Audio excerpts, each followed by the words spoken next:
അൽഹംദുലില്ലാഹി റബ്ബിൽ ആലമീൻ.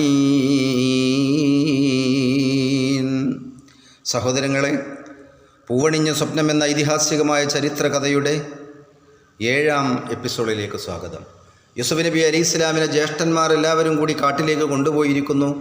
അവിടെ സുന്ദരമായ കളികൾ ഞങ്ങൾ മൈതാനത്ത് പോയി കളിക്കാറുണ്ട് എന്നൊക്കെ പറഞ്ഞ് യൂസുഫിനെ ജിജ്ഞാസരാക്കിക്കൊണ്ട് യൂസുഫിനെ വാപ്പയിൽ നിന്നും അവർ തട്ടിയകറ്റി കൊണ്ടുപോയിരിക്കുന്നു.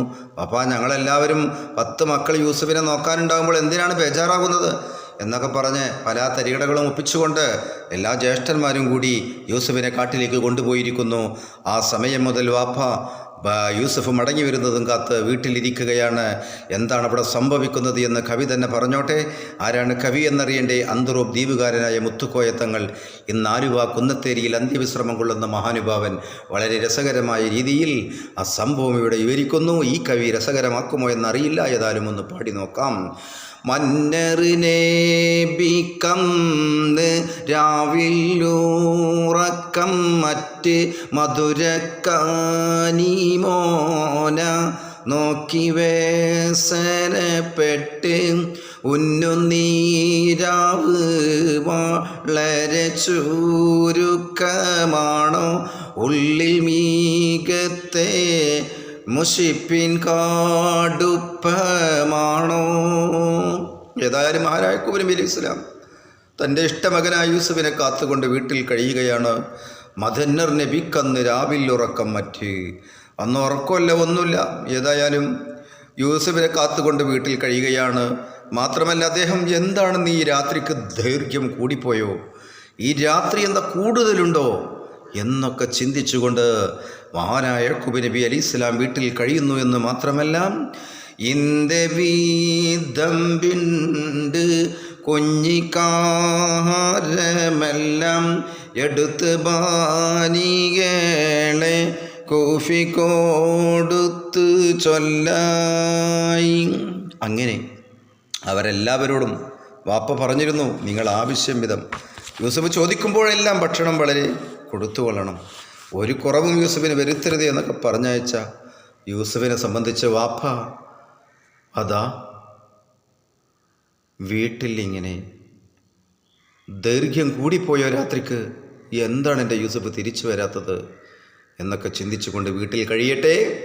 നിങ്ങളുടെ ശ്രദ്ധ കാട്ടിലേക്ക് യൂസുഫ് നബി അലൈഹി ഇസ്ലാമിനെ കൂട്ടി അവർ കൊണ്ടുപോയിട്ടുണ്ട്. എന്താണ് അവരുടെ പരിപാടി എന്നറിയണ്ടേ?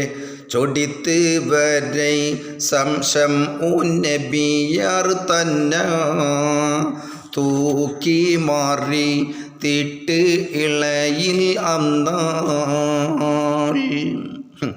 കാടിൻ്റെ പകുതി ഭാഗം എത്തേണ്ട താമസം ഷമൂനായിരുന്നു മഹാനായ യൂസുഫ് നബി അലൈഹി ഇസ്ലാമിനെ തോളിലെ കയറ്റിക്കൊണ്ട് വീട്ടിൽ നിന്ന് കൊണ്ടുപോയത്. ഷമൂൻ നാട്ടിലെത്തിയ താമസം ഒരൊറ്റ ഏറായിരുന്നു. എറിഞ്ഞു എന്ന് മാത്രമല്ല, ബടിവർ നബിയൊന്നായി ഹൃവത്തോട് പറഞ്ഞ് എന്നിൽ വന്നേ പിഴവ് ചോട് ഉടനെ റൗബിലന്തിനം മുന്നും നേ ഊത്തേ മനാമിൻ്റെ സബബ് തന്നെ. തോളിൽ നിന്ന് ഷമൂൻ എടുത്തെറിഞ്ഞു എന്ന് മാത്രമല്ല, യൂസുഫ് നബി അലൈഹി ഇസ്ലാമിനെ അടിക്കാനും വെടിക്കാനും മർദ്ദിക്കാനും തുടങ്ങിയെന്ന് മാത്രമല്ല, എന്ത് തെറ്റാണ് ഞാൻ ചെയ്തത് അണ്ണന്മാരെ, ജ്യേഷ്ഠന്മാരെ, ഞാൻ എന്ത് തെറ്റ് ചെയ്ത്, നിങ്ങളോട് എന്ത് തെറ്റാണ് ഞാൻ ചെയ്തത് എന്ന് പറയൂ. ആ സമയം സൂര്യനും ചന്ദ്രനും നക്ഷത്രങ്ങളും നീ കണ്ട കിനാബുകളൊക്കെ അമ്മായിയായ ലിയ പറഞ്ഞു കൊടുത്തിരുന്നല്ലോ. അവർ പറഞ്ഞു, നിനക്കറിയില്ലടാ നീ ചെയ്ത തെറ്റ്. വാപ്പാനെ ഞങ്ങളുടെ മുമ്പിൽ കെണിക്കഥകൾ പറഞ്ഞുകൊണ്ട് നീ വാപ്പാൻ്റെ മുമ്പിൽ ഞങ്ങളെല്ലാവരെയും കുറ്റക്കാരനാക്കാനും അതുപോലെ തന്നെ വാപ്പാൻ്റെ സ്നേഹം ഒറ്റക്ക് പിടിച്ചു പറ്റാനും ഉള്ള തീരുമാനമല്ലേ, അതുകൊണ്ട് നിന്നെ ഞങ്ങൾ കൊല്ലാൻ പോവുകയാണ്. ഈ സമയത്ത് മവിലും എന്നാഹിയോരെ ഉപദ്രവക്കടലിന്ന് മൗത്താകും മൂലം രക്ഷിച്ചിടണം എന്നേ ഉടനെ മടിക്കാതെ അവർ മുഖ തടിക്കൈ അന്നേ. ഉടനെ തന്നെ അവരുടെ കൂട്ടത്തിൽ കുറച്ചെങ്കിലും ഒരു ദയ ഉണ്ടായിരുന്ന യഹൂദയുടെ അടുക്കിലേക്ക് ഓടിച്ചെന്നുകൊണ്ട് പ്രിയപ്പെട്ട യൂസുഫ് അതാ കാലിൽ ചുറ്റി പിടിച്ചുകൊണ്ട്, ഇവരുടെ അക്രമത്തിൽ നിന്ന് ഞാൻ മൗത്താകുന്നതിന് മുമ്പ് ഞാൻ മരണപ്പെട്ടു പോകും ഇവരുടെ അക്രമം കാരണം, അതുകൊണ്ട് എന്നെ രക്ഷിക്കണമെന്ന് പറഞ്ഞുകൊണ്ട് തേങ്ങി തേങ്ങി കരയുകയാണ് മഹാനായ യൂസുഫ് നബി അലൈഹി സ്വലാത്തു വസ്സലാം. ഈ സമയം വഭയം എന്നൂരത്തും തങ്ങളും പൊട്ടിച്ചിരിത്തന്ന് அதை பார்த்து യഹൂദ തങ്ങളിൽ ചോദിത്ത് എന്ത് അപകടത്താലെത്തിന്ന് ഉനെ ചിരിത്ത്. മഹാനായ യൂസുഫ് നബി അലൈഹി സ്വലാം തൻ്റെ കുറച്ചെങ്കിലും കനിവുള്ള, തന്നോട് സ്നേഹമുള്ള ജ്യേഷ്ഠനായിരിക്കുന്ന യഹൂദയുടെ അടുക്കൽ ചെന്ന് കൈകാലുകളിൽ കെട്ടിപ്പിടിച്ചുകൊണ്ട് കരഞ്ഞു, എന്നെ രക്ഷിക്കണം, എന്നെ രക്ഷിക്കണം, എന്നെ രക്ഷിക്കണം എന്ന് പറഞ്ഞുകൊണ്ട് തൻ്റെ അണ്ണനോട്, ജ്യേഷ്ഠനോട് കേണപേക്ഷിച്ചപ്പോൾ ഒരൊറ്റ അടിയായിരുന്നു യഹൂദയും അടിച്ചപ്പോൾ മഹാനായ യൂസുഫ് നബി അലൈഹി സ്വലാം പൊട്ടിച്ചിരിക്കുകയാണ് ചെയ്തത്. ഈ അപായം, അപകട സൂചന നൽകുന്ന സമയത്ത് എന്താണ് നിങ്ങൾ പൊട്ടിച്ചിരിച്ചത് എന്ന് യഹൂദ ചോദിച്ച സമയം അദ്ദേഹം പറയുകയാണ്, മഹാനായ യൂസുഫ് പറയുകയാണ്, ചിരിത്തന്തൂരത്തതിൻ നബിയുള്ള മോളിന്തന്ന് തിളങ്ങും പൊൻ ആഹിയെ എന്നിലും റബ്ബിൻ്റെ ഇടയിൽ സ്ഥിരമായ ഒരു സിർ ഇരിക്കുന്നുണ്ടേ. ഉരത്തന്തൻ ആദിന്നുങ്കൾ ഇരിക്കും കാലമിൽ എന്നും ഒരു തരാ പായപ്പെടാൻ എനിക്കില്ലെന്ന് മനതിൽ ഉറച്ചിരും നാനാമുത്ത് അഹിയെ ഇന്ന്. മഹാനായ യൂസുഫ് നബി അലൈഹി സ്വലാം യഹൂദാൻ്റെ ചോദ്യത്തിൻ്റെ മറുപടി പറയുകയാണ്, എന്താണ് എല്ലാവരും അടി കിട്ടിയാൽ പൊട്ടിക്കരയുകയല്ലേ ചെയ്യാറുള്ളത്? ഇവിടെ അപകട സൂചന നൽകുന്ന സമയത്ത് നീ പൊട്ടിച്ചിരിക്കാനുണ്ടായ കാരണം യൂസുഫെ എന്താണ്? അത് എന്നിലെ എൻ്റെയും റബ്ബിൻ്റെയും ഇടയിൽ ഒരു സിറിരിക്കുന്നുണ്ട് എന്ന് മറുപടി പറഞ്ഞതിന് ശേഷം 10 ആളുകൾ എൻ്റെ ജ്യേഷ്ഠന്മാരായി നിങ്ങളിവിടെ ഉണ്ടാകുമ്പോൾ ആരുടെ അടുക്കൽ നിന്നും ഒരു ഉറുമ്പ് പോലും എന്നെ നോവിക്കാതെ സംരക്ഷിക്കാൻ നിങ്ങളുണ്ടാകുമ്പോൾ നിങ്ങളിൽ നിന്നും എനിക്ക് ദുരനുഭവമുണ്ടായല്ലോ എന്നോർത്തുകൊണ്ടാണ് ഞാൻ ചിരിച്ചു പോയത് എന്നാണ് രഹസ്യമായൊരു സിർ അവിടെ പറഞ്ഞു വെച്ചതെങ്കിലും മറ്റൊരു സിറോർത്തുകൊണ്ടാണ് മഹാനായ യൂസുഫ് നബി അലൈഹി സ്വലാം ചിരിച്ചത്.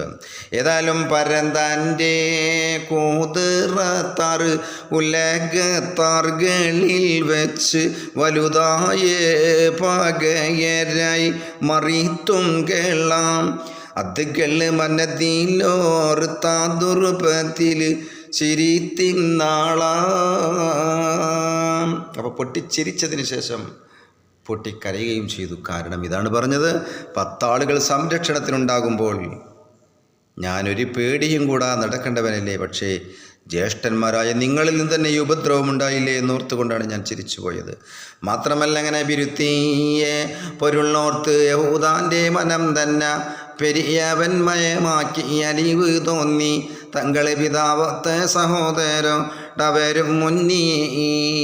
ആ സമയം മഹാനായ യൂസുഫ് നബി അലൈഹി സ്വലാം അവിടുന്ന് ജ്യേഷ്ഠന്മാരോടെല്ലാം പറയുകയാണ്, ഉന്നിയൂതായി ചിന്നപ്പയിൽ തന്നെ ഒന്നും ഉപദ്രവം ചെയ്യരുതേ, ഉണ്ടായതൊക്കെയും പണ്ടോൻ കളയെന്ന് വേണ്ടി അടങ്ങണം കൊല്ലരുതേ. അന്ന് അവരൊക്കെയും മുന്നീതമൈകൾ മുൻ ചൊന്നേ വഴുതാ നീ മാറ്റിയല്ലോ, അറ്റം വരും മുന്നി തെറ്റിക്കളഞ്ഞാല കുറ്റം നിന്നെ തന്നെ തീറ്റുമല്ലോ. അപ്പോൾ യഹൂദ പറഞ്ഞു മറ്റ് ജ്യേഷ്ഠന്മാരെയൊക്കെ വിളിച്ചിട്ട്, ഏതായാലും യൂസുഫിനെ നമ്മൾ ചെയ്തതൊക്കെ ചെയ്തു, ഇനിയൊന്നും ചെയ്യാൻ ഞാൻ അയക്കൂലാറും, ഇനി ആരെങ്കിലും എന്തെങ്കിലും ചെയ്താൽ ഞാൻ വേണ്ടത് ഇവിടെ പ്രവർത്തിക്കും ചെയ്യുമെന്ന് പറഞ്ഞു.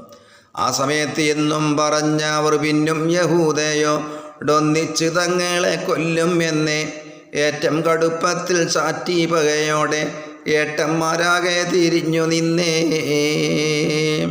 ആ സമയത്ത് എല്ലാവരും യഹൂദാൻ്റെ നേർക്കാണ് തിരിഞ്ഞു. മൂത്ത ജ്യേഷ്ഠനായ യഹൂദാൻ്റെ നേർക്ക് തിരിഞ്ഞിട്ട് പറഞ്ഞു, മര്യാദക്ക് ഞങ്ങളെ ഭീഷണിപ്പെടുത്തുന്നതിന് പകരം യൂസുഫിനെ യൂസുഫിനോടൊപ്പം നിന്നെയും ഞാൻ കൊല്ലും, നിന്നെയും ഞങ്ങൾ കൊല്ലുമെന്നാണ് ബാക്കിയുള്ള ജ്യേഷ്ഠന്മാർ യഹൂദയെ ഭീഷണിപ്പെടുത്തിയത് എന്ന് മാത്രമല്ല, ആ സമയം യഹൂദ ചങ്കൂറ്റത്തോടുകൂടെ അവരോടെല്ലാവരോടുമായി പറയുകയാണ്, അന്ന് യഹൂദ തുറന്നല്ലാണൻ എന്നെ കൊല്ലാനല്ലാതെ ഇവനെ കൊല്ലാൻ അറ്റം വരുവോളം വിട്ട് തരൂലായം നൊട്ടും ഭയപ്പെടുകാതെ ചൊല്ലായി. ആ സമയം യഹൂദ ധൈര്യം സംഭരിച്ചുകൊണ്ട് പറഞ്ഞു മറ്റ് ജ്യേഷ്ഠന്മാരോട് അനുജന്മാരോടൊക്കെ ആയിട്ട്, എന്നെ യൂസുഫിനെ നിങ്ങൾ കൊല്ലുകയാണെങ്കിൽ എന്നെ കൊല്ലാതെ യൂസുഫിനെ കൊല്ലാൻ ഞാൻ അനുവദിക്കുകയില്ല എന്ന് പറഞ്ഞ് ആ ശാഠ്യത്തിൽ തന്നെ യഹൂദ ഉറച്ചു നിന്നപ്പോൾ എന്താണ് സംഭവിക്കുന്നത് എന്നറിയണ്ടേ? അടുത്ത എപ്പിസോഡിലേ പറയാനൊക്കൂ.